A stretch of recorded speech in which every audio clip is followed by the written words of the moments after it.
Pero,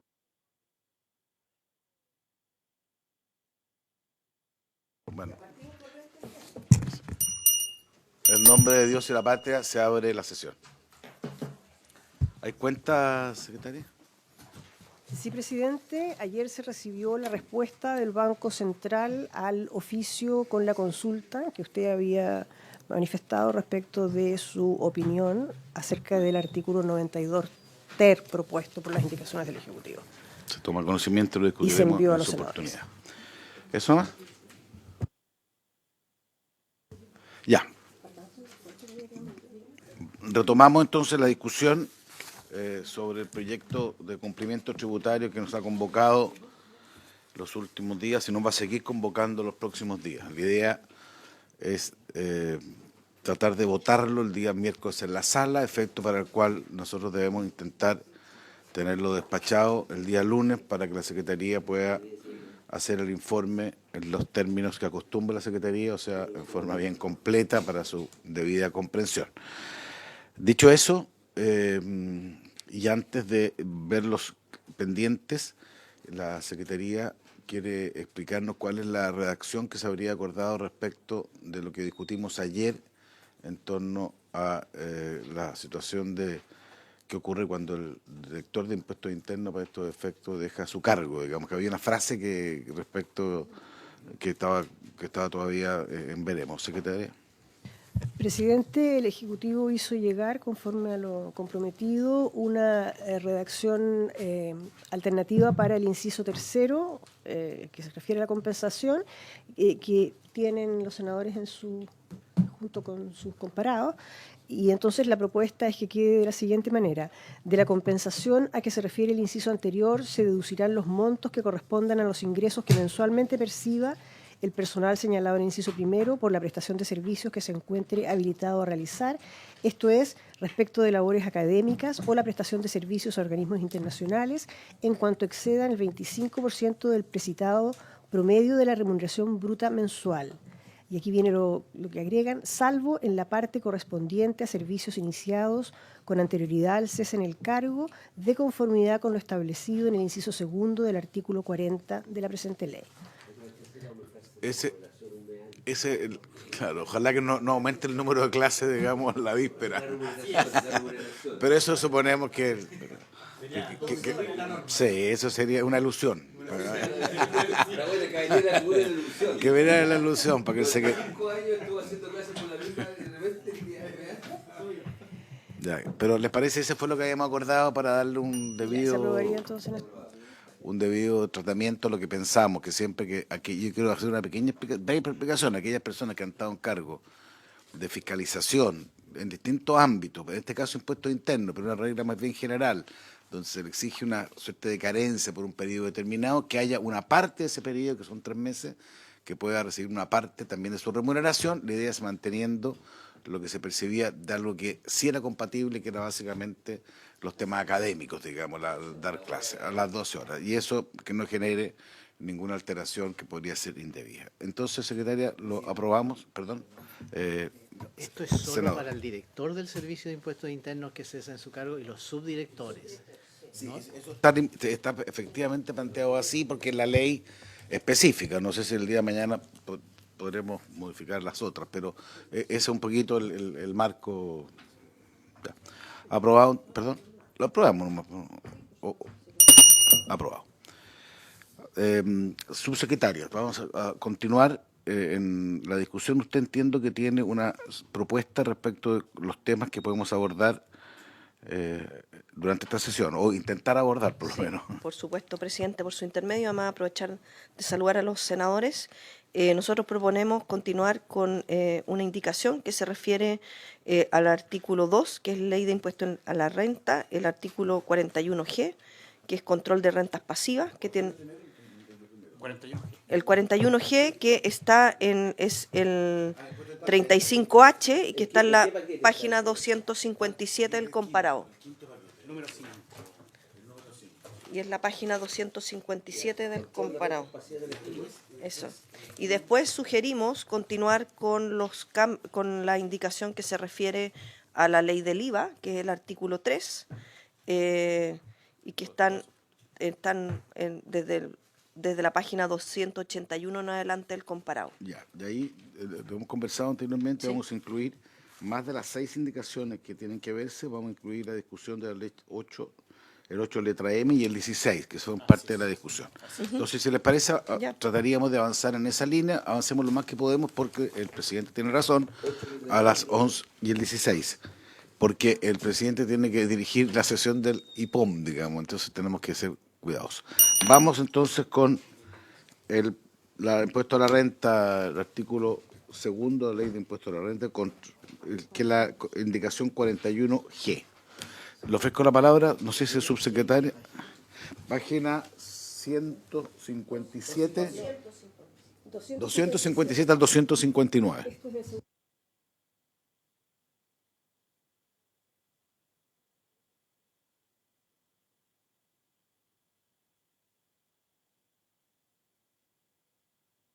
Don Diego, le ofrezco la palabra.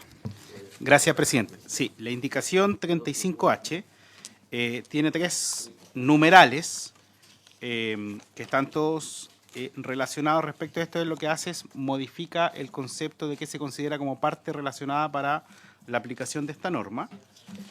Por eso el número 1 romano elimina la referencia al artículo 100 de la Ley de Mercado de Valores.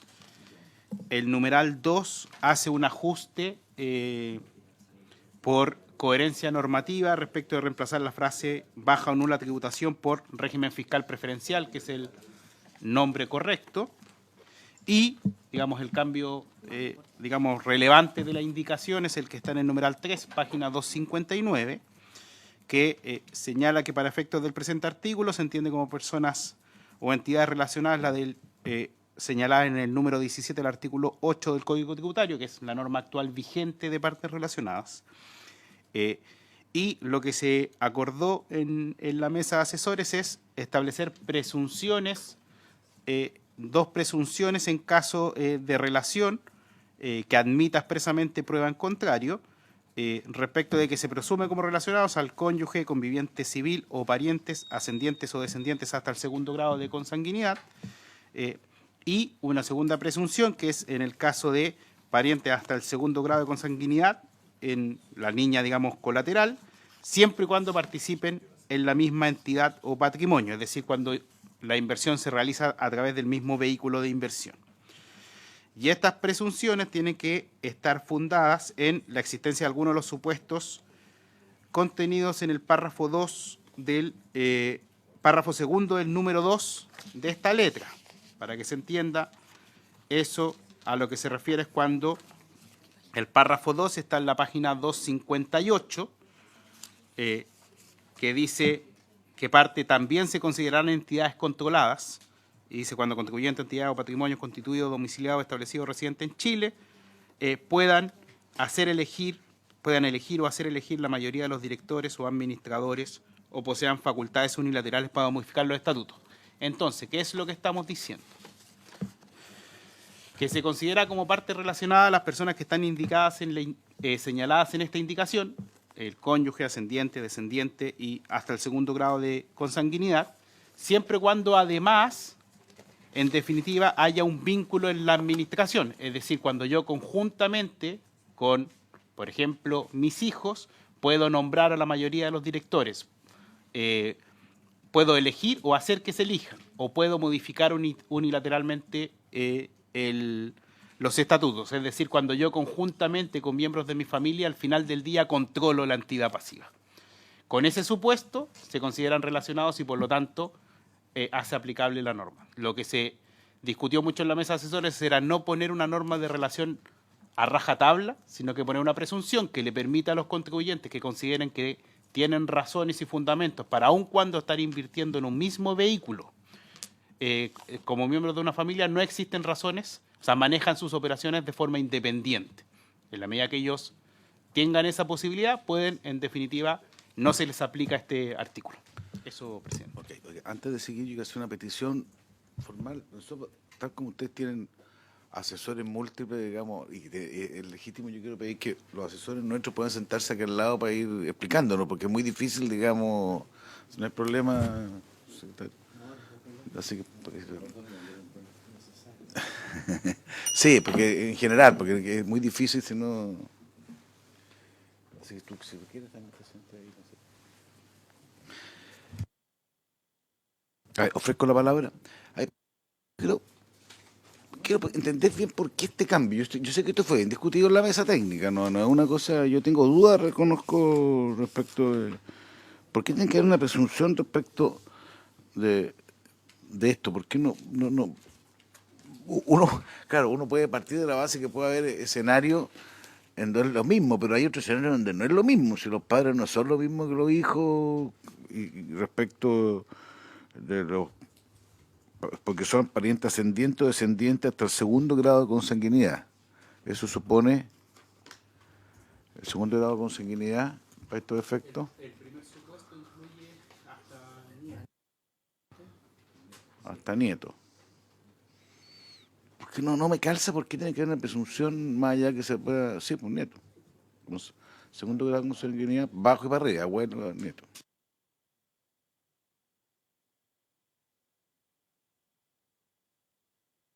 Además, ¿sabe qué pasa? Que esto tiene una relación también con una cosa que yo advierto respecto a las normas de relación, que nosotros hemos planteado, digamos, que tenemos una objeción, las normas de relación que están en otra parte, y esto de alguna manera sigue el mismo principio, no sé por qué, digamos, para ser franco. Sí, para quizá darnos toda la vuelta. En lo que se acordó en la mesa de asesores es que en el artículo 17, número 8, eliminar la referencia a que las relaciones familiares se consideran como partes relacionadas. Eso está en las indicaciones que nos va a corresponder votar más adelante, donde había una letra G que en definitiva se elimina la referencia que se considera como partes relacionadas como regla general a los miembros de la familia. Eso se acordó eliminar. ¿Por qué? Porque se dijo, porque hay casos en que sí y casos en que no. Entonces, ok, hubo un acuerdo en eliminarlo como regla general. Cuando se discutió este artículo, lo que se estableció es como, ok, que no haya regla general, pero sí que haya una presunción bajo determinados supuestos. Entonces, la presunción permite específicamente que el contribuyente que considere que está invirtiendo junto con sus familiares, pero que no está controlando una entidad en el exterior junto con sus familiares, queda eximido de la norma. Pero si yo efectivamente estoy controlando a través de un vehículo familiar, la lógica es que la norma sí me aplique. Entonces, en definitiva, esa es la distinción. Entonces, reitero porque sí, es bien relevante el punto que esta redacción cambia justamente porque hubo un acuerdo que en la norma de relación los familiares, por regla general, no son relacionados para efectos tributarios. Entonces, como acordamos eliminar allá, en el 17 número 8, tuvimos que cambiar la norma acá. Al final las normas tributarias conversan unas con otras, y acá lo que se acordó es no dejar tampoco a las relaciones familiares como partes relacionadas per se, sino establecer una presunción que admita prueba en contrario. Eso es toda la vuelta. Justamente lo de acá es una consecuencia de haber eliminado en el 17 número 8 la referencia a cónyuges como parte relacionada. A ver, o sea, cónyuges y demás mire, familiares. Yo tengo dudas respecto... Esto se votó en forma... O sea, no se votó, pero se planteó... Hubo posiciones distintas en la mesa técnica, que no me acuerdo, a diferencia... Eso es lo que nos están diciendo. A ver, yo propongo subsecretario, yo propongo discutirle esto junto con la otra norma. Para avanzar en lo otro, avancemos los rentas. Subsecretario, sin perjuicio de lo que usted... Sí, sin perjuicio de eso, por supuesto, sí, podemos dejarlo para más adelante, pero sí quiero dejar en claro que en este caso hubo completo acuerdo en la mesa con los asesores y la asesora. ¿Por qué? Porque justamente lo que está explicando Diego, que la norma general se sacó y se puso esto en particular por rentas pasivas en el exterior.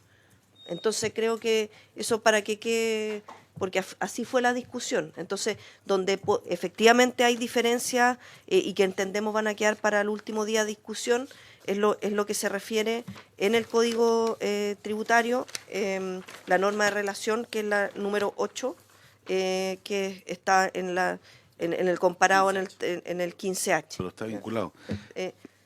pero efectivamente acá lo que se hizo un trabajo especialmente pensando en las rentas pasivas en el exterior y considerando que además hay una presunción, por tanto, si el contribuyente puede ir frente al impuesto interno para dar cuenta de que esa norma de relación no lo es. Entonces, para dejarlo... Lo dejamos claro, yo le pido, porque si no vamos a detenernos acá, quiero hacer sí una consulta.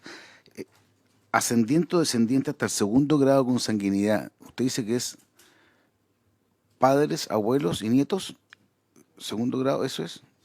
¿No funciona para otro lado también? Ascendiente o descendiente, o sea, si uno dijera ascendiente... Ya. Hay solo para que se entienda bien la norma, hay dos supuestos. El primer supuesto es cónyuge conviviente civil, bueno, hasta ahí está claro, sí.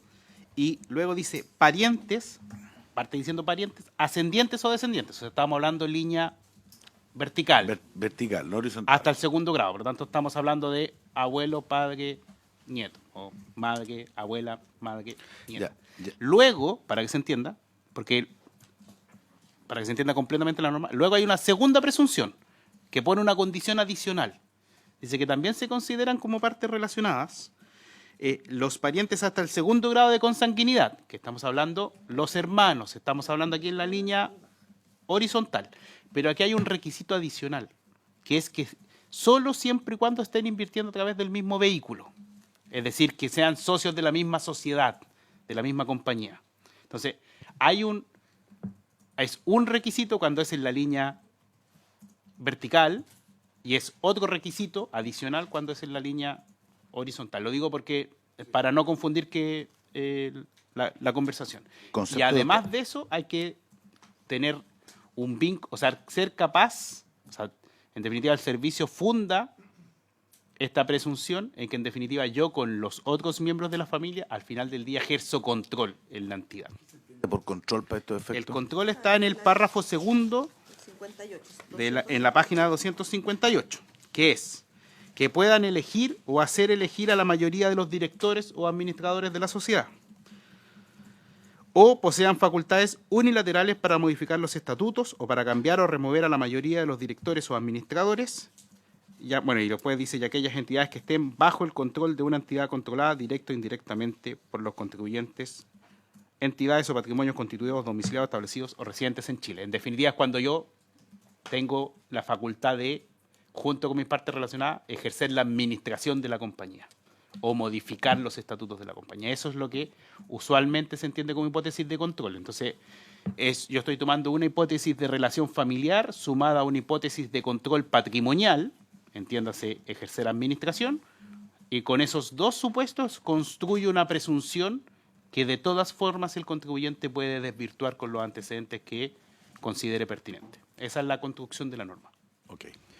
Déjeme ver, resolvámoslo juntos, pues, porque si no va a ser un enredo. Ya está hecha, por lo menos, avanzamos en la descripción del problema, que eso es útil, lo resolvemos. Senador García. Consulta muy breve. El segundo grado de consanguinidad, solo hermanos. Sí, porque hasta el segundo grado colateral, y eso es Solo, sí. Ya. Gracias. O sea, padre, hermano, también, padre, hijo. Sí, sí. Horizontalidad, es solo hermano. Ya, vamos entonces al IVA. Si quiere partimos, no partamos por el 8 o no, porque el 8 es el que tenemos, o prefiere partir por el 8. ¿Presidente? Nosotros sugerimos ir a IVA. Sí, Sí, pero sí, es sí. el 8. Sí, fue el Sí. 8. Es otro 8. Es otro 8. Es sí, otro ya está 8, bien, sí. que el 8 era el... 8 letra N, Exacto. 8 letra N. Sí. Exactamente. ¿Cuál partimos? ¿Hay que partir por eso o por el 12? Si quiere explicamos las indicaciones y después explicamos... Ya. En realidad el procedimiento que hemos seguido en todos los casos, tiene razón. El principal problema que teníamos era en el 27 y sobre la devolución del IVA, que nosotros pedimos que se suprimiera y el gobierno también. Hay que partir en la página 281 del comparado. 281. Subsecretario. Sí, presidente, la primera indicación, la indicación 26, que es la que está en la página 281, lo que hace es eliminar la letra B, que está en la columna del medio, que su objetivo era eliminar la letra 8N. que era la que establecía los servicios digitales. La lógica de haberlo eliminado era porque, con ocasión de la ley de financiamiento de la PGU, en verdad todos los servicios pasaron a estar grabados con IVA. Por lo tanto, en opinión del Ejecutivo, no era necesario esta letra. Sin perjuicio de ello, los asesores plantearon que para evitar cualquier como doble interpretación, se prefería mantener la letra N en su actual composición, considerando que no afectaba mantenerla o eliminarla. A lo cual el Ejecutivo accedió y por eso se elimina, digamos, la referencia. Esa es todo, por eso digo que es otra letra. Por lo tanto, en definitiva, la indicación lo que hace es suprime la eliminación del 8N. Suprime la supresión. Suprime la supresión. Mantiene vigente la letra N. Ya me queda claro porque eso lo habíamos conversado. No modifica la norma. Entonces, se había pensado eliminarla. Así Claro, es. pero se prefiere mantenerla.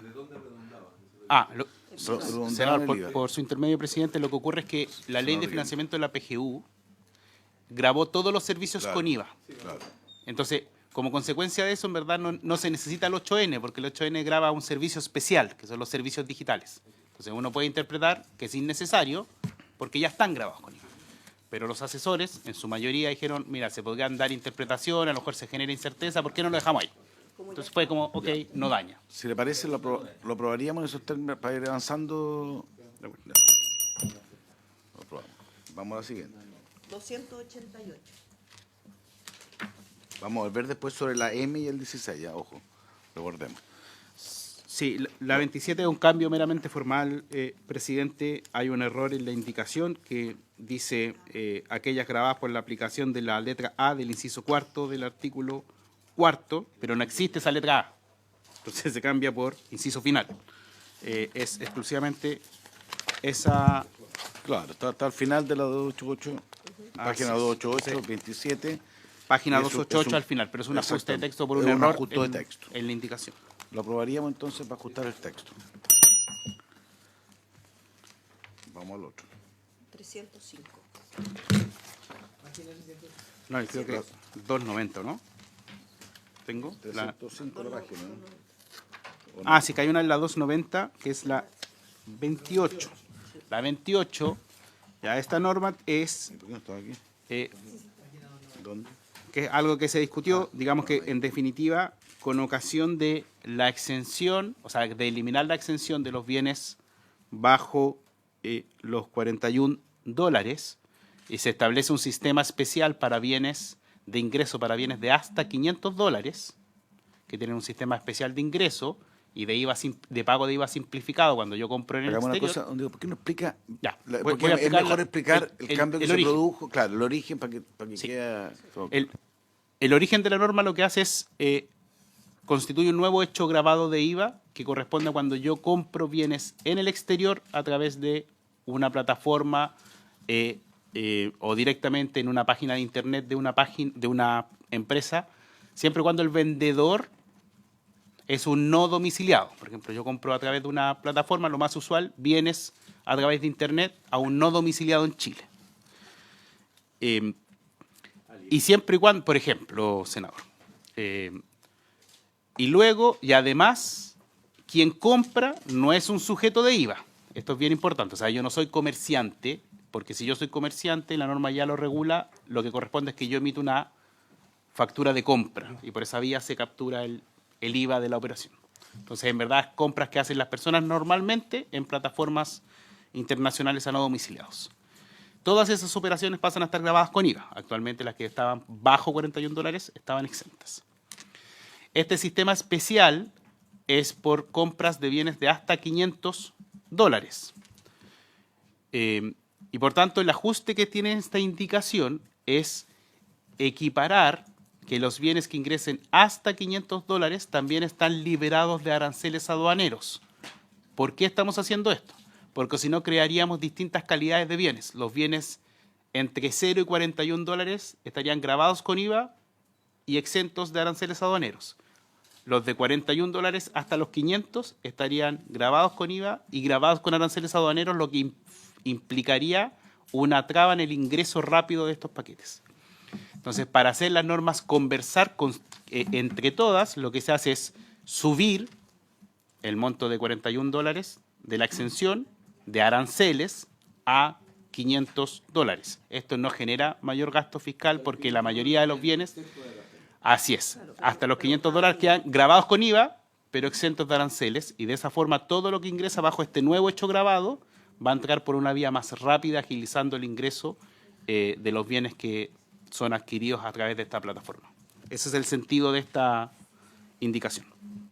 Ya, yo quiero dejar claro, está bien, me parece bien. Esta es una norma no menor, que lo discutimos harto anteriormente, pero quiero dejar claro para que no pase como que no se discutió. Es un planteamiento del Ejecutivo en cuanto, y voy a hacer un resumen, en cuanto a que hay que igualar las lógicas de competencia respecto de los productores nacionales versus extranjeros. Esto no deja de generar cierto. Ahora, que hay que ver quién está sujeto, quién es el sujeto que tiene que digamos, retener el IVA y todo eso que está explicado acá, digamos, pero es un cambio importante y que fue reflexionado, digamos, por los distintos técnicos, coincidieron que era relevante, digamos, pero como no fue objeto de indicación especial, se entiende que está aprobado, pero por lo menos quiero dejarlo claro para estos efectos, subsecretario. Sí, y creo también importante señalar, presidente, por su intermedio, que la discusión además que se dio en todas las audiencias que se tuvo en esta comisión, este tema de igualar a los $500 fue también levantado por los mismos agentes de aduana, por todos los quienes trabajan en el sector. Por tanto, no es algo que también recogimos de esa audiencia, en la necesidad de equipararla a los $500. Había cuentas que se sacó los $41 para el pago de IVA. Lo digo para que también se recogió un poco todo lo que salió de la audiencia.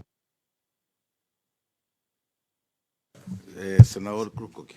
Claro, porque esto es bien polémico, sobre todo para la gente que compran estas cosas chicas, ¿verdad? Que son probablemente personas naturales, no son empresas. Aquí todos van a pagar, no hay exención hasta los 41 Respecto del IVA. Respecto al IVA, pero todos van a pagar IVA, ¿verdad? Hoy día no nadie paga, porque en el fondo es una manera de eludirlo, ¿no? No, de acogerse a la ley. Ya, ok, sí. ¿Y el arancel en cuánto está hoy día? ¿Es como 14? Sí, Hasta ya, 6. pero se suma el IVA, claro. Ya, o sea, nadie va a tener arancel hasta los $500, pero van a pagar IVA. Ok, ¿y cómo se va a recaudar ese IVA? Sí, presidente, por su intermedio, para responderle al senador, si el IVA se recauda de dos formas distintas, senador. La primera es las plataformas que comercializan estas ventas pueden inscribirse en un régimen, en un sistema especial de pago de IVA, un sistema simplificado, que no hay que inventarlo porque es el sistema simplificado por el cual las plataformas de servicio actualmente pagan el IVA. Netflix, Amazon, todas las que ofrecen servicios como de streaming. Las plataformas de servicios, la mayoría están todas inscritas. Entonces, se inscriben y pagan de forma simplificada. Alguna que no quisiese inscribirse, para no quedarnos, digamos, con una norma muy fácil de eludir, se faculta al Servicio de Impuestos Internos para, respecto de las compras en esas plataformas, notificar a los operadores de tarjetas de crédito que recarguen el IVA respecto de las compras de esa plataforma. Y de esa forma se garantiza la igualdad, porque si no va a ser, evidentemente se van a ir todos hacia aquellas plataformas no inscritas. Entonces, lo que se hace es fomentar más bien la inscripción. Eso, senador. Subsecretario. Solo señalar que la norma de sacar los $41 como límite, más que las personas que ocasionalmente compren a través de las plataformas, hoy día los datos lo que muestran es que previo a la pandemia entraban por courier paquetes del orden de 500 a 1.000 al año. El año 2020 sube a 2,5 millones. El año pasado recibimos del orden de 20 millones de paquetes, de los cuales el 90% son menos de $41. Entonces, cuando nos preguntamos respecto de lo que ocurre en comercio, que en realidad es desleal respecto del comercio que tiene su oficina, que paga su IVA, creo que ese es el foco de esta norma, y por eso es parte de las normas de combate a la informalidad. Estamos hablando de que pasamos el 2020 de 2,5 millones de paquetes, donde el 90% era menos de $41, a 20 millones. Entonces creo que esta es una norma muy potente para el control de la informalidad, más allá de que, y además existen todas las formas tecnológicas para hacer un adecuado control de ese pago del IVA.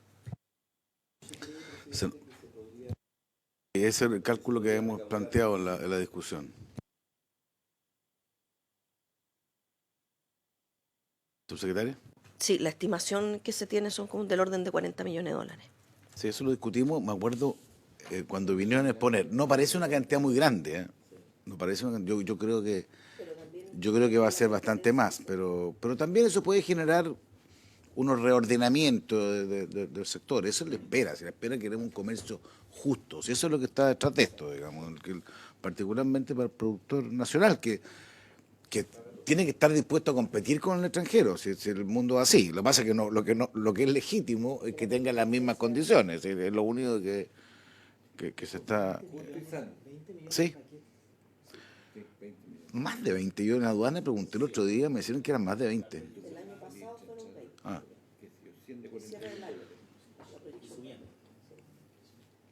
Eso es...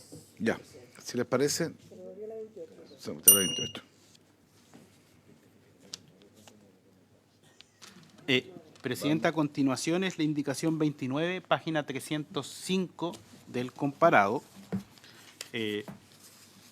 Esta materia es el artículo 20 de la ley del IVA, que fundamentalmente lo que estamos haciendo es una norma que le permite a personas que estén en el comercio, o sea, que hayan partido en la informalidad y que tengan dificultades para determinar su base imponible, le soliciten al servicio que les ayuda a determinar cuál es su crédito fiscal, su crédito y su débito fiscal. Entonces, lo único que se hace es una norma que, digamos, le pone cierto límite, que quienes pueden acceder a esta solicitud son aquellos que en el último año, digamos, no hayan vendido más de 2.400 unidades de fomento. El número no es arbitrario, sino que corresponde a quienes califican como microempresarios. ¿Por qué incorporamos este límite? Fundamentalmente porque si no podríamos llegar al absurdo que llegara alguien con ventas por, no sé, 1.000 UF a decir, señor Servicio de Impuesto Interno, sabe que no logro determinar mi IVA, y eso es poco plausible, digamos. Entonces, la indicación lo que hace es focalizar una norma que tiene un fin de acercar a los contribuyentes, de formalizar a los contribuyentes, pero lo que se busca es focalizarlo en pequeños contribuyentes. Ese es el sentido de la indicación. O sea, la indicación es, para explicarlo bien, digamos, aquí lo que se genera, más allá de la indicación, es una facultad, porque el contribuyente solicita al servicio que entregue antecedente de cuánto es el monto del crédito fiscal que se puede hacer por una vez. Lo que está haciendo, eso es el cambio de fondo. Ese es el cambio de fondo. Es el cambio de fondo. Justamente eso tiene que ver con la búsqueda de la formalidad. Correcto, Eso lo explico. La indicación lo que hace es eso nuevo, es establecerlo que lo pueden pedir por una vez aquellas empresas que tengan ventas de menos de 2.400. Para focalizar correctamente. ¿Por qué para focalizar? Eso es que no entendí. ¿Y cuál sería el problema que fuera... Si uno quiere formalizar, porque estoy en el tema filosófico, si uno quiere formalizar, ¿qué importa que puede ser alguien que venda más de 2.400? Para entenderlo, o sea, no un micro, un pequeño. Director. Señor presidente, bueno, siempre que uno hace estas leyes pensando en los chicos, nunca falta el grande que aprovecha la ley y se mete cuando tiene todos los elementos para declarar en buena forma y calcular bien sus impuestos. Por eso que ponemos en general estas normas de control, porque no es lo que se piensa cuando se aprueba la ley, pero después aparecen los otros. Los otros son capaces de determinar el crédito y hacer las cosas bien. No hay razones para que se acojan a que Impuesto Interno les ayude a determinar cuáles son sus créditos. ¿Sabes lo que pasa, director? Que esto no es un beneficio, es un cálculo. Así entiendo, ¿cierto? Eso es lo que no entiendo bien, porque si es un cálculo, me da lo mismo que sean chicos o micros, porque estamos hablando de micro o pequeño. Entonces no entiendo por qué podría haber como una además por una vez en la vida, eso es lo que entiendo. Una vez en la vida, alguien que se formaliza, no existe nada una vez en la vida, alguien que se formaliza puede solicitar un cálculo de impuestos internos. Entonces no veo por qué, no veo por qué eso tiene que focalizarse solo en las micros. ¿Por qué un pequeño? Porque dentro de la calificación que explica, micro es el muy pequeño. No es el pequeño, es el micro, su nombre lo define. Entonces yo no tengo claro que tenga esta limitación. Insisto, porque no es un beneficio. Si fuera un beneficio lo encontraría razón. Es un cálculo. Y a veces uno puede querer un cálculo para no equivocarse. Ahora no sé cuál puede ser el esfuerzo tan grande como para generar esto. Pueden serlo algunos. Perdón, tengo esa inquietud. Sí. Presidente, creo que es válido, digamos, aclarar el sentido y por qué esto es un beneficio. Entonces, de partida es un beneficio porque presupone que el contribuyente en definitiva no está declarando IVA, porque tiene dificultades para hacerlo. Entonces, de ahí es donde uno puede considerar que es plausible limitarlo. Un contribuyente que está vendiendo 500.000 UF al año es... Hagamos uno con 3.000 UF, para no exagerar el ejemplo. Ok, ya. Sí, lo que pasa es que el por qué nosotros escogimos las 2.400 es porque en definitiva nos permite, es un criterio de límite de microempresa. Por eso escogimos 2.400 UF, justamente para no poner otro número que fuera arbitrario, porque cualquier otro número podría entenderse arbitrario. Por ejemplo, 3.000, 5.000, uno dice decir, ¿por qué 5.000 y no 6.000, digamos? Entonces, la aplicación de las 2.400 es porque es microempresario. Entonces, ¿por qué esto es un beneficio? Porque presupone que el contribuyente en verdad no está pagando IVA.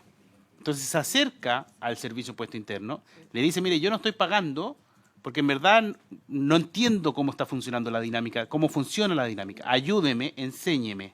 Entonces, el servicio le determina el crédito fiscal, o sea, el débito fiscal que tiene en base a lo que otros microempresarios, digamos, hagan, porque el débito fiscal, que es el impuesto, o sea, el IVA que debiese pagar, determinado de acuerdo a lo observado por contribuyentes de similar actividad, negocio, segmento, localidad. Entonces, no, pero esto es solo IVA.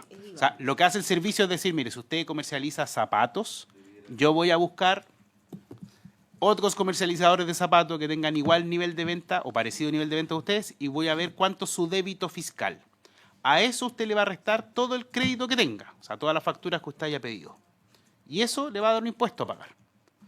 Adicionalmente, se incluye que el contribuyente puede solicitar que esta fórmula de cálculo sea enviada a la Defensoría del contribuyente.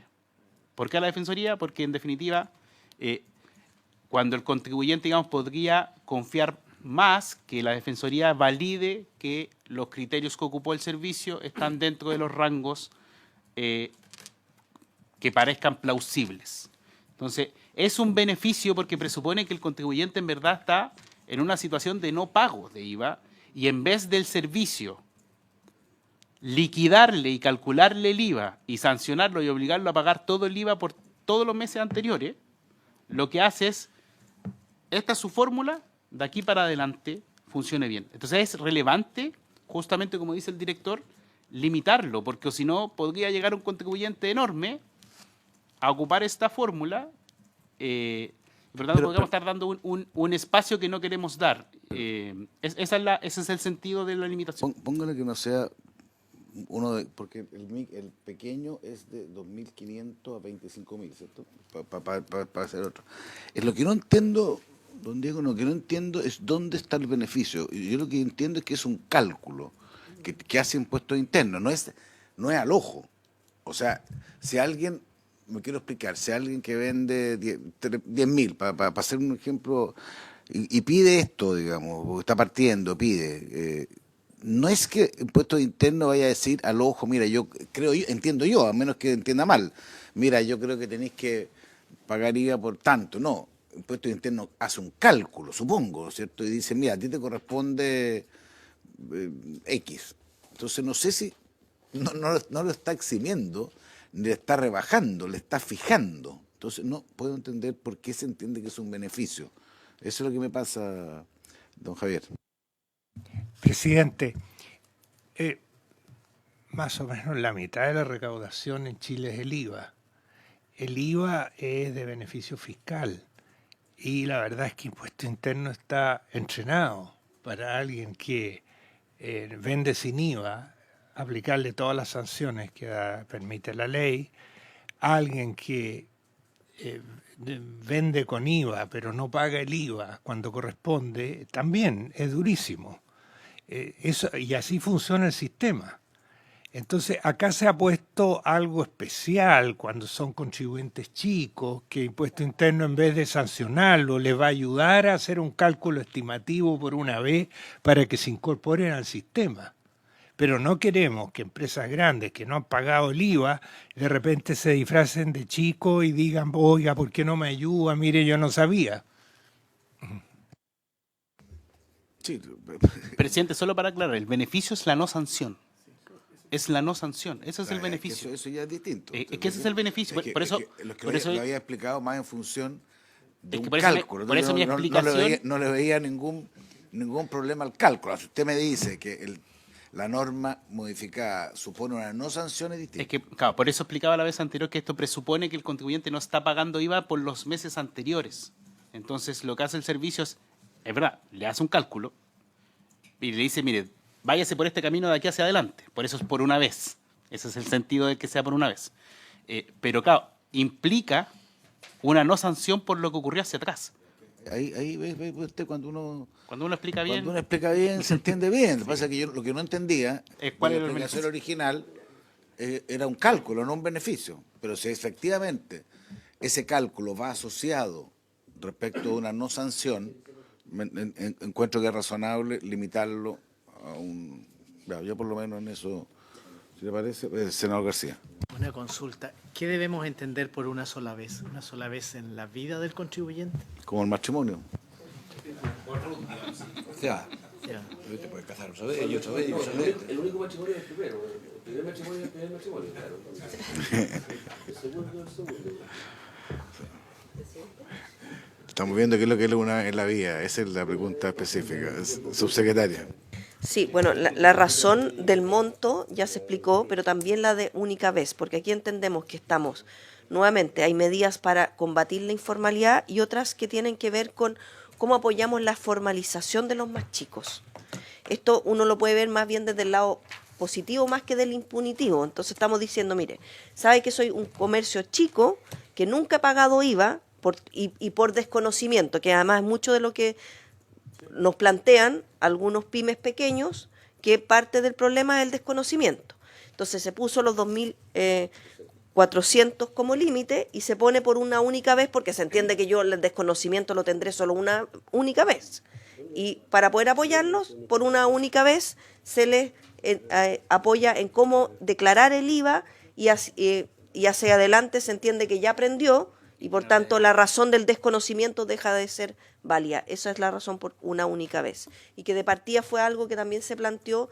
Todo lo que está en la columna del lado derecho, que son las indicaciones actuales, son perfecciones a la norma, en este caso que se había aprobado en la Cámara y que se aprobó en general y que fueron también trabajadas con los asesores y asesoras pensando también en eso, en que es el incentivo a la formalización, no me van a aplicar multa, me van a enseñar y de ahí adelante en realidad debería tener las herramientas para hacer una mejor declaración futura de ese IVA.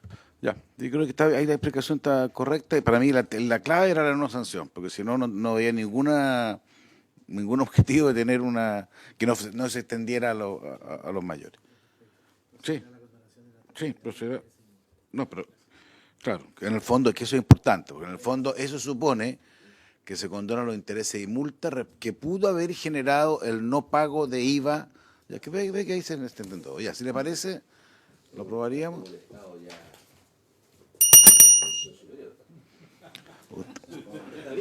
Usted tenía ganas de... Usted ¿no lo dejaron hablar en la otra parte? que llegó ansioso. Vamos al siguiente. Nada simple. La siguiente indicación, presidente, está en la página 306. Son dos indicaciones, una del senador Coloma aquí presente, que coincide con la misma del Ejecutivo. Algo hice mal.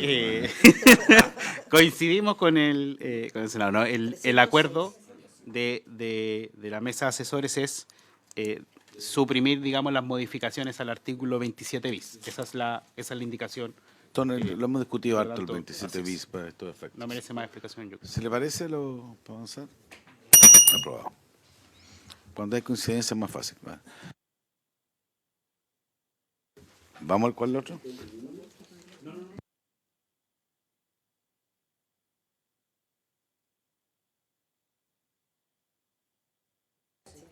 Ya. ¿Página? 312. Página 312. Presidenta, aquí las indicaciones son si me permite, me gustaría explicar la 37H y las 38H porque están vinculadas. Sí, la discusión que se dio en la mesa asesora respecto de, estamos en el artículo 36 del IVA, que se refiere a IVA exportador, es decir, al derecho que tienen los exportadores a solicitar el IVA asociado a su actividad de exportación.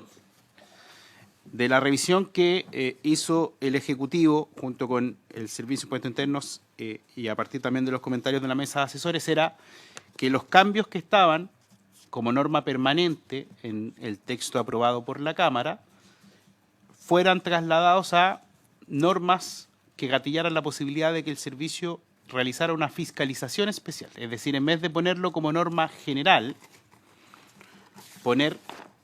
trasladarlos a razones por las cuales el Servicio de Impuestos Internos pueda gatillar una fiscalización especial. Es decir, cuando hay situaciones donde pareciera ser que el contribuyente no tiene una razonabilidad entre lo que está pidiendo de devolución versus lo que está exportando, en vez de limitar per se la devolución, se le gatilla la posibilidad del Servicio de Impuestos Internos a hacer una fiscalización especial previa. ¿Para qué? Para determinar cuánto es el monto de devolución al cual tiene derecho. Entonces es un cambio bien sustancial lo que hace la indicación, porque no pone una limitación a las devoluciones, sino que exclusivamente fija criterios respecto de los cuales se genera una fiscalización. Ese es el concepto general. Entonces, la indicación lo que hace es que sustituye la mayoría de los incisos que habían sido aprobados en la Cámara y deja en el artículo 36 solo dos incisos. Uno es que los exportadores que den aviso de término de giro, 313. Estoy en la página 313, deben acreditar que en el periodo de los 36 meses anteriores al último embarque o aceptación de trámite de declaración de exportación, hubiesen realizado exportaciones equivalentes al monto total del impuesto reembolsado. Es una norma propia solo del término de giro, que si yo estoy haciendo el término de giro me piden acreditar que yo haya exportado una cantidad igual, o sea, que mi devolución, mi última devolución de IVA exportador, esté respaldada a las exportaciones que estoy haciendo. Es exclusivamente, eso es lo que se incluye.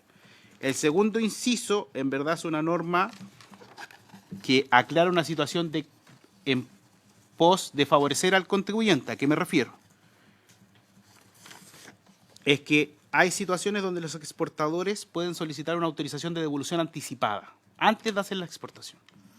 Lo que regula este segundo inciso, que parte de la 313 y llega hasta la 314, es que producto de una reorganización empresarial, quien solicitó la autorización podría haber desaparecido. Me fusioné con otra empresa y resulté absorbido por otra compañía. Lo que dice el inciso es que en la medida, o sea, se traspasa el beneficio en la medida que la sociedad continuadora legal siga manteniendo el proyecto para el cual solicitó la devolución anticipada. Esto es bien relevante porque por regla general estos beneficios no se traspasan. Entonces, una interpretación podría ser que con ocasión de una fusión yo me vea obligado a devolver el IVA, siendo que yo todavía estoy desarrollando el proyecto y voy a exportar.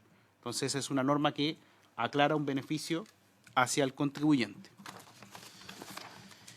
Y luego la 38H es la consecuencia. ¿Vincular las dos, no? Esperemos, si no, las dos, porque y lo vemos, discutimos las dos. Bueno. Porque parece que lo que dice tan íntimamente... Están vinculadas. La 38H lo que hace es poner los supuestos de fiscalización especial previa, que antes estaban en la norma fija, es decir, limitaba la restricción de las devoluciones. Entonces establece dos causales de fiscalización especial previa, que es cuando el exportador... Sí, 320. es la página 320. Cuando el exportador haya solicitado una devolución y no haya coherencia, digamos, entre el promedio de sus exportaciones y sus ventas nacionales al mirar los últimos 12 periodos. Esto no implica que se le deniegue la devolución porque el contribuyente puede explicar por qué lo está haciendo. Cuando solo en el caso que el contribuyente no acredite por qué se produce esta desproporción, la norma aclara que de todas formas siempre tiene derecho a obtener una devolución correspondiente al, digamos, a la proporción que corresponda entre sus ventas nacionales y sus ventas de exportación por los últimos 12 meses, que era antes la regla general. Aquí, por esto es importante explicarlo junto, porque antes estaba en el 36, en la norma aprobada por la Cámara, como que esta era la forma en cómo se calculaba la devolución. Ahora es una razón de fiscalización especial previa y solo a consecuencia que el contribuyente no me haya dado una explicación del por qué se produce este cambio. Hay muchas explicaciones del por qué puede ocurrir esto, porque es mi primera exportación, por ejemplo. Y luego se pone un segundo caso, que es cuando el monto de la devolución solicitada sea mayor al equivalente al valor FOB de los bienes exportados. Me explico, yo estoy exportando bienes por un valor de 100 y mi devolución no es 19, no es el IVA de los 100, sino que la devolución que estoy solicitando es de 60, que se puede. ¿Y por qué podría poderse eso? Porque yo podría tener remanentes de IVA y asociados a operaciones anteriores. O, por ejemplo, situaciones que ocurren en el mundo de exportador agrícola, porque yo voy acumulando mucho crédito fiscal, pero no exporto todo de una sola vez. Voy exportando, hago 3 exportaciones en el año. Pero en la primera vez que exporto, tengo todo el IVA acumulado de los anterior. Entonces se producen estas situaciones. Entonces esto solo puede gatillar de nuevo una fiscalización especial previa en el caso que esto ocurre, que no tenga una explicación, y en ese caso, efectuada la fiscalización, el servicio determina cuál es el monto de devolución al cual tiene derecho el contribuyente. Entonces ese es un cambio bien radical versus a lo que salió aprobado en la Cámara, de nuevo porque no hay un condicionamiento al monto que se devuelve, sino exclusivamente casos donde me permite al servicio iniciar una fiscalización. Senador Cuscoque. No, solo por conocer cómo se obtiene el beneficio de reembolso, porque con estas eventual reestructuraciones o fusiones, eventualmente alguien podría generar artificialmente fusiones para obtener beneficios de empresas que tengan, beneficios anteriormente otorgados. Hubo en algún momento adquisiciones de empresas que tenían pasivos para precisamente obtener crédito. No sé si el beneficio se otorga a la prestación en particular o se otorga a la empresa. ¿Cómo se podría inhibir? Y si eventualmente existe la posibilidad que suceda alguna fusión trucha, por decirlo de alguna forma sencilla. Senador Lago, no sé, ¿usted había pedido la palabra? No, lo mío es bien general y básica la pregunta porque no conozco. ¿Por qué hay que establecer, darle como la facultad al servicio de hacer una fiscalización previa y especial? ¿El servicio no tiene siempre esa facultad? Es perfecto la devolución. Por eso Para el efecto que sea. No, porque en este caso entiendo que es perfecto Sí, la está bien, devolución. en este caso la devolución.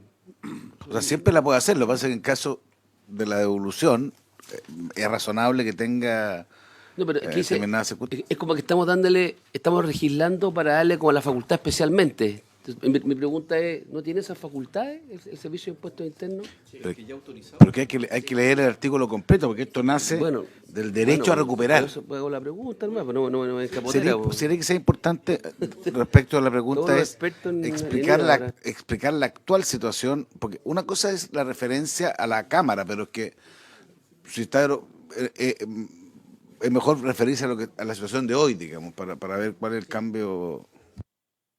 Claro, es que cuando se dice que se va a explicar la norma, la mirada general de cuando vamos a la indicación, uno esperaría que explicaran cómo ocurrió el día y qué es lo que debemos cambiar. Y ahí estamos tratando de analizar pero aquí no. ¿Está criticando usted eso? No, estoy sugiriendo una metodología que es la que usábamos hasta el día de ayer. También lo hemos usado hoy día.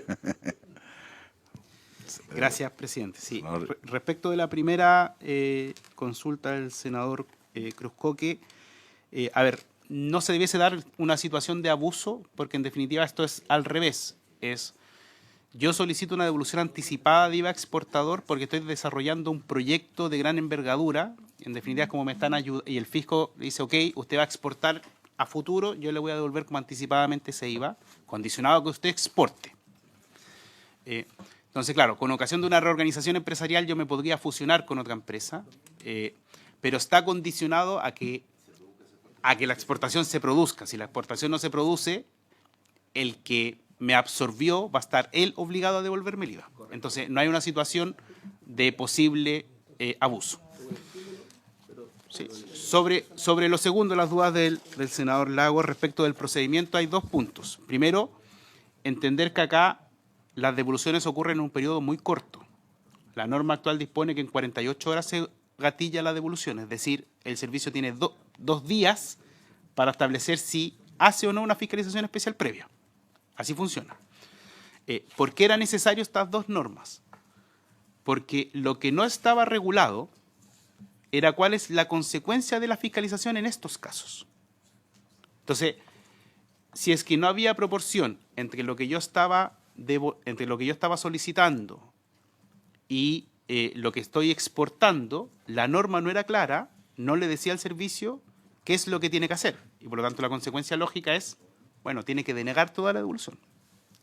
Si es que lo que ocurría es que yo estaba exportando y un mes tuve puras exportaciones, pero mirado mis últimos 12 meses, yo tenía, en el caso más extremo, solo ventas nacionales, la consecuencia era negar toda la devolución. Entonces, ¿en qué ayuda regular la fiscalización especial previa en estos dos casos? Que lo que aclara es la consecuencia de la aplicación de la norma. En definitiva, dice, si yo le cuestiono, no lo voy a dejar sin nada de devolución.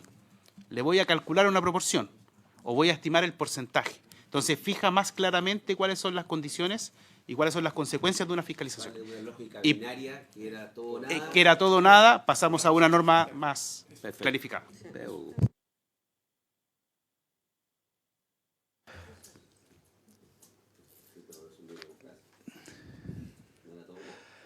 Ya, pero en el fondo esto se supone que esto es para facilitar el comercio, digamos, y para facilitar el funcionamiento, digamos. No es que es importante también, no es que se agregue una nueva facultad, sino que atendido a que hay un problema práctico, digamos, respecto de cómo funciona un sistema que es legítimo, es cómo hacerse cargo de eso para poder, sin alterar, es que eso es importante, sin alterar el normal funcionamiento, porque no es que se agreguen temas, sino que se resuelve, es que es distinto un conflicto. Eso entiendo yo.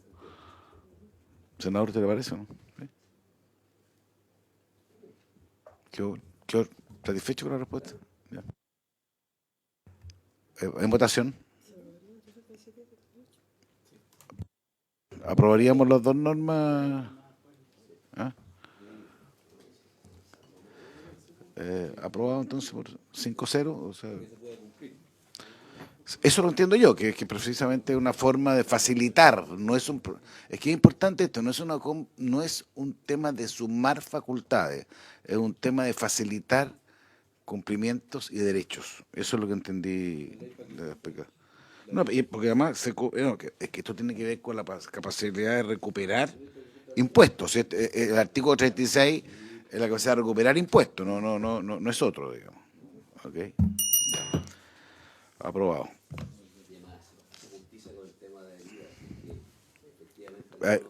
Senador Lago, para que...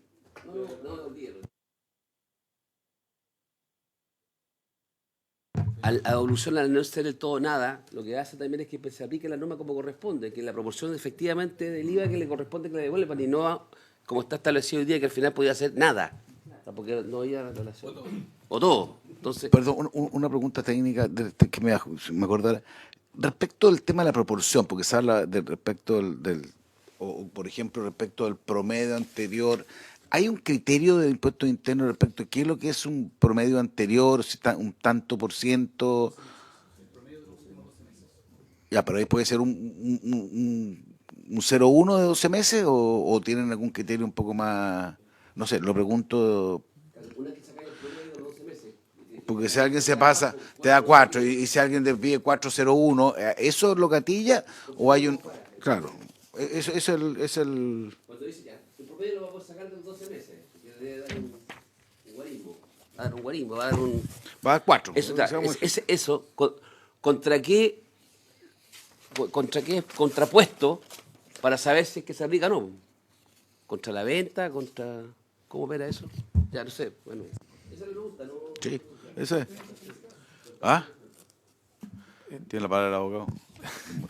Muchas gracias, señor presidente. Debiese ser contra el monto del crédito asociado. ¿Ah? O sea, el crédito que se está solicitando. Devolución. Sí. Pero no hay pues, un...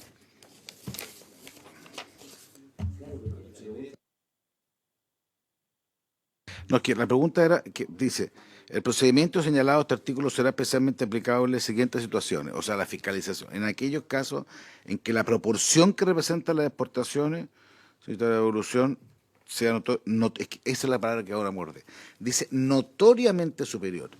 Eso es lo que a mí me complicaba, porque la palabra notoriamente, no sé lo que es notoriamente, no es que notoriamente es 1, o sea, o 10, o 6, no sé, notoriamente es una palabra como vaga, no sé si...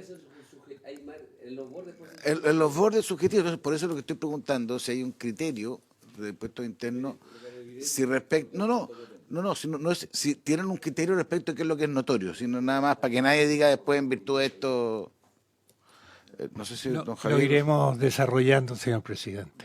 No, lo iremos desarrollando. Es subjetivo, por ejemplo. O sea, es primera vez que la palabra notoriamente... el desarrollo lo que me puso nervioso. Presidente, hay amplia experiencia administrativa del término notorio. Por ejemplo, el actual artículo 64 establece que las facultades de tasación es cuando los valores sean notoriamente inferiores a valor en plazo. Entonces se entiende que la diferencia es sustantiva. Entonces, ¿qué es lo que estamos buscando? Es que notorio y sustantivo son sinónimos. Pues, sí, entonces, pero es que o evidente. Es relevante, es como ¿qué es lo que está sucediendo acá? Es que, en definitiva, si yo en mis últimos 12 meses, el promedio entre mis ventas nacionales y mis ventas de exportación son, no sé, yo hago un 80 de ventas nacionales y un 20% de exportaciones. Lo extraño sería, o no extraño, lo que podría gatillar para ser más preciso, lo que podría gatillar una fiscalización es que un mes resulta que el 100% de mis operaciones son de exportación, cuando en verdad el promedio era el 20%. Entonces uno dice, bueno, ¿qué sucedió? Pueden haber razones de negocio que perfectamente expliquen esta situación. Entonces, justamente lo que permite la fiscalización especial previa es que el contribuyente explique, y así distinguimos entre el que tiene razones de negocio del por qué se le generó esta distorsión en un mes versus el que efectivamente... Tiene una connotación peyorativa, yo diría el que tiene una diferencia, claro, el que cambió su comportamiento, el que cambió su comportamiento puede tener una razón de negocio que, por lo cual no hay ningún fundamento para cuestionar su devolución, versus las situaciones de borde que sí le interesan al Servicio de Impuestos Internos poder detectar antes de efectuar una devolución, que son construcciones donde yo en verdad nunca exporto y caigo y me genero para exportar una pura vez, recuperar mucho IVA y no realizo la exportación, la hago y la anulo, y situaciones bien complejas que se han detectado en la práctica. Entonces, esa es la distinción. En la medida que hay una explicación del por qué se me produjo una diferencia entre cómo yo me comportaba en los últimos 12 meses y cómo me empiezo a comportar hacia adelante, el contribuyente va a recibir el 100% de la devolución que está solicitando. Entonces, la situación de notoriamente es cuando en verdad la diferencia es sustancial, evidente, hay un cambio. No quiero fijar un guarismo en ese es el punto que me preocupa, en la lógica, digamos. Por eso te pregunté, yo entiendo la que filosofía. No entiendo que la palabra notoria es amplio. Si lo que yo pregunté es si en el ejercicio de otras facultades de impuestos internos, donde está la palabra notoriamente, hay un criterio de lo que es notoriamente. Eso es lo que yo trato de preguntar, porque no hay un... No, señor presidente, por su intermedio, básicamente un criterio cualitativo, no cuantitativo. No podemos decir que sobre... Claro. Es objetivo, por ejemplo. Claro, es que eso, ¿Cómo sé que mientras sea más... notoriamente más guapo mientras senador sea Coloma más... hoy día que ayer, por ejemplo. Entonces, no, es subjetivo. Saque del acta eso... No, si el problema saque es que del no es acta cierto. porque me puede decir al revés la próxima Lo semana. que no es entonces... cierto, lo van a fiscalizar y se van a demostrar que no es cierto. Ya, pues está bien. Yo dejo la inquietud, digamos, porque yo entiendo que tampoco puede ser una cuestión que sea superior, ya quien dice 0,1 da lo mismo, ¿te fijas? Pero la palabra notoriamente yo pensé que tenía una cierta especificidad respecto de lo que ustedes, el servicio entiende notorio o no notorio. Porque aquí es donde se producen los conflictos, entre comillas, digamos, porque sí, entiendo la filosofía, pero aquí tenemos un tema. Ya está aprobado en todo caso. Ya. No, es que pasa que es que estos son los temas que después más, o sea, tienen mucha aplicación, ¿cierto? No es una cosa que se usa una vez al año, esto es permanente dentro del proceso exportadores. Por eso, si hay un cambio de regla, hay que entender cuál es la filosofía de regla y cuáles son los marcos en los cuales el servicio puede funcionar. Yo creo que me quedar hasta aquí nomás. ¿Minuto? Sí, pero podemos verlo mañana puntualmente. Es que no sé, no hace para 5 minutos, no exagere, pero avanzamos. Describe, sí, avancemos la explicación, me parece. Sí, avancemos la explicación, sí.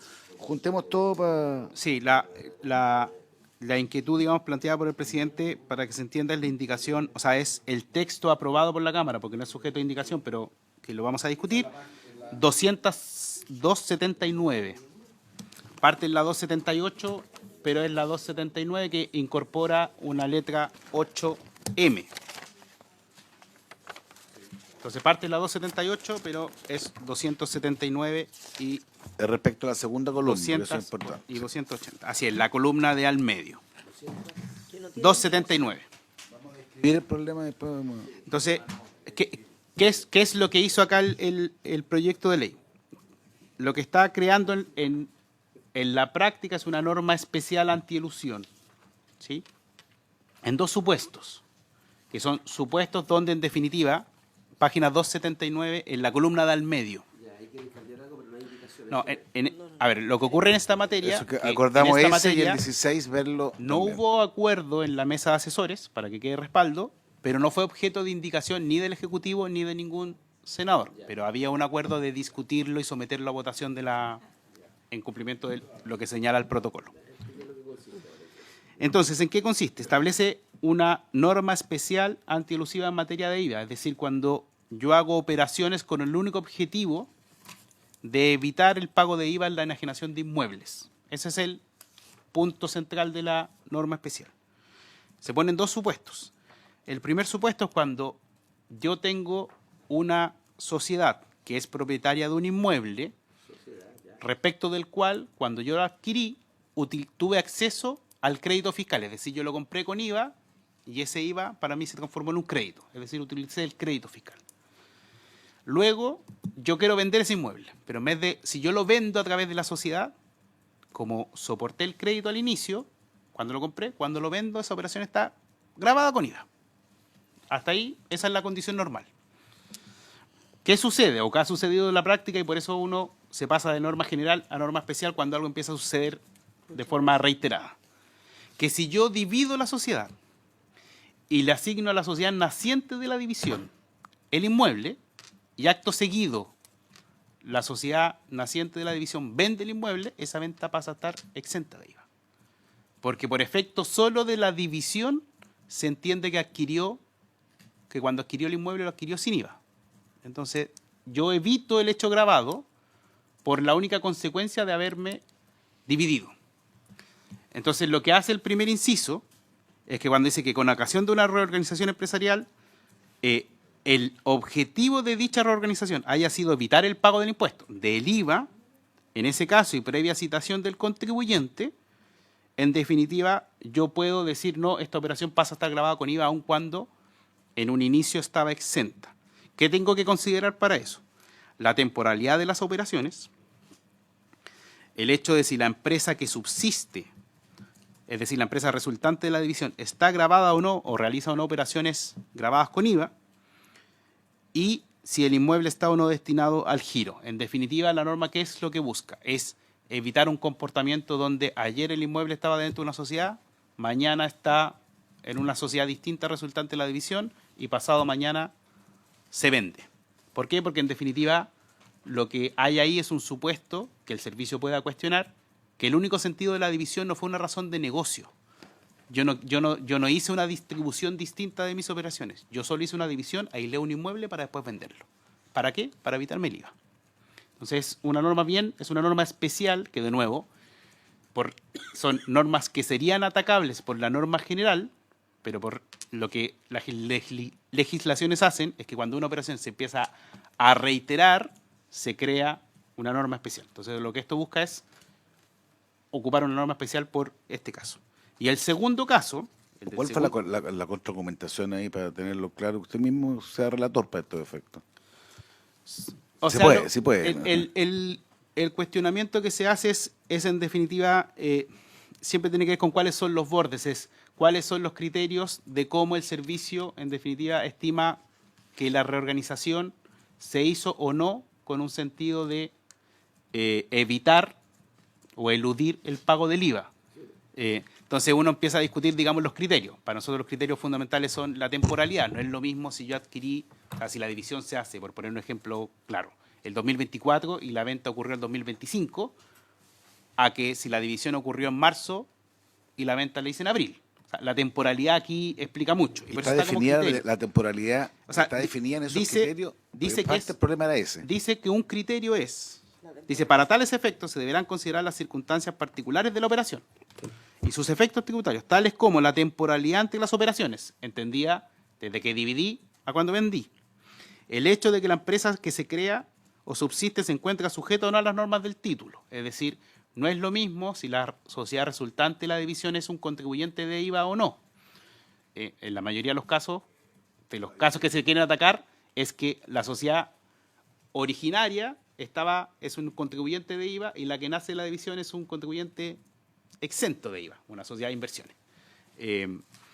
Y 3, si los bienes están o no destinados al giro. De nuevo, porque si a mí ocurre una división, me asignan un inmueble, pero en verdad ese inmueble es donde funcionaban las oficinas de la empresa y efectivamente siguen siendo las oficinas de la empresa resultante de la división, y yo después vendo, eso es un criterio evidente donde la división no tenía como objetivo evitar el IVA, sino que en verdad había una razón de negocio real detrás. Entonces esos son los criterios que el servicio debe cumplir en el acto cuando decide liquidar y decir, esto está grabado con IVA porque en definitiva el único sentido de la división fue eludir el impuesto. Entonces ese es el sentido del primer esquema. Y el segundo, que es un poco más específico, es cuando yo vendo las acciones de la empresa y siempre y cuando al menos el 50% del valor de mercado de las acciones, en definitiva, tengan como estén reflejados en un inmueble. Entonces, lo que dice cuando el 50% del valor del mercado total de las acciones, derechos o cuotas, provenga del valor de mercado del activo inmovilizado, que se refiere el párrafo primero, a un inmueble. ¿Cuál es el sentido de esto? Que si en definitiva lo único que hay, esto es cuando que yo puedo vender el continente o el contenido, decimos los abogados, cuando lo único que hay adentro de la sociedad es un inmueble, si yo vendiera el inmueble está grabado con IVA. Si vendo las acciones, no están grabadas con IVA. Entonces, de nuevo que esto es una lógica, esta sí que es una lógica de venta indirecta. Esta sí es de venta indirecta, el otro caso no. Lo digo porque creo que son dos casos distintos que... Son diferentes. Son diferentes y podemos tener posiciones diferentes respecto de los dos. Este sí es un caso de donde yo estoy aplicando IVA a cuando supongo que lo que yo realmente estoy vendiendo no son las acciones de una empresa, sino lo que estoy vendiendo es el inmueble. Entonces, de nuevo, al igual que en el caso anterior, tengo que considerar las particularidades de la operación, la temporalidad de las operaciones, si es que yo vendí las acciones, pero quien las recibió en verdad sigue ejerciendo la actividad y por lo tanto no hay nada que cuestionar. Pero, ¿qué es lo que se observa aquí? ¿O cuál sería la operación cuestionable? Que creo que siempre es lo que es interés de esta comisión. Yo vendo las acciones de la sociedad y el comprador, 2 meses después, hace término de giro en la sociedad. Y se asigna el inmueble. Entonces, ¿qué es lo que hizo en verdad? Comprar el inmueble. Eso es lo que estaba haciendo. Entonces, toda la operación se hizo para evitarse el IVA en la operación. Entonces, de nuevo, el servicio tiene que ser capaz, en los dos casos, de acreditar que el único objetivo que tenía el contribuyente era evitar el IVA y que no habían razones de negocio dentro de la operación. Ese es el sentido de las dos. ¿La carga de la prueba la tiene el servicio o la tiene? La carga de la el prueba, en contribuyente? cualquier norma antielusiva, sea especial o general, la tiene el Servicio de Impuestos Internos. O sea, quien debe acreditar que la operación se hizo con el único objetivo de eludir el pago del IVA es del Servicio de Impuestos Internos. Esa es la explicación para que demos la discusión, digamos. Yo entiendo la primera. La segunda tengo una objeción mucho más profunda, porque en el fondo usted es vender acciones que al final... Imagínense lo que es el funcionamiento diario, porque esto uno no lo puede ver desacoplado a la industria normal, digamos. ¿Sabe qué más? Usted tiene un inmueble sujeto a... Entonces, eso es lo que va a complejizar.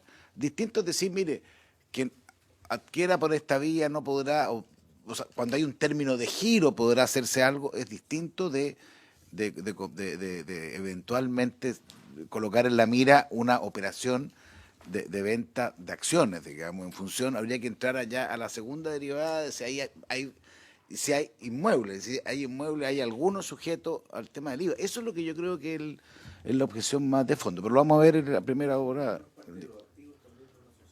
Sí, sí, es que eso, pero lógico, pues esa es la discusión de fondo que hay. ¿Te fijas por qué? A ver, tú podrías tener voy a plantearlo con cuidado, una cierta objeción, digamos, o sujeto de revisión, una venta de acciones en función de que podría estar dentro de esas acciones un inmueble, y creo que eso complejiza a diferencia de muchas otras cosas que hemos visto, que hay como dos objetivos. Primero, cumplir con los impuestos, que eso yo creo que hemos avanzado en muchos temas, lo acabamos de ver en otros temas, y otro es facilitar la vida de los contribuyentes, que también es otro objetivo que se busca en la misma lógica, particularmente con las formalizaciones. Pero esta segunda parte es la que a mí me genera duda de si al final estamos haciendo, no estamos en ninguna de las dos opciones, estamos complejizando actividades de venta de acciones que son bastante normales dentro de un mercado. Don Javier, antes de terminar la sesión. Señor presidente, es que en la práctica algunas empresas o personas complejizan la operación creando una sociedad para después poder vender las acciones en que más del 50% del valor de esa sociedad es un bien raíz. O sea, es al revés. La gente hemos visto que complejiza las cosas para no pagar impuestos. Pero, claro, el pago de impuestos, esa discusión que tiene el senador Kass, que no estaba presente, que siempre dice, digamos, que es perfectamente legítimo tratar de pagar menos impuestos en la medida que uno no incumpla la ley no eluda. Lo hemos discutido varias veces aquí, ¿cierto, don Javier? Pero aquí estamos hablando del 20%. ¿Ah? ¿Qué? ¿Qué dijo?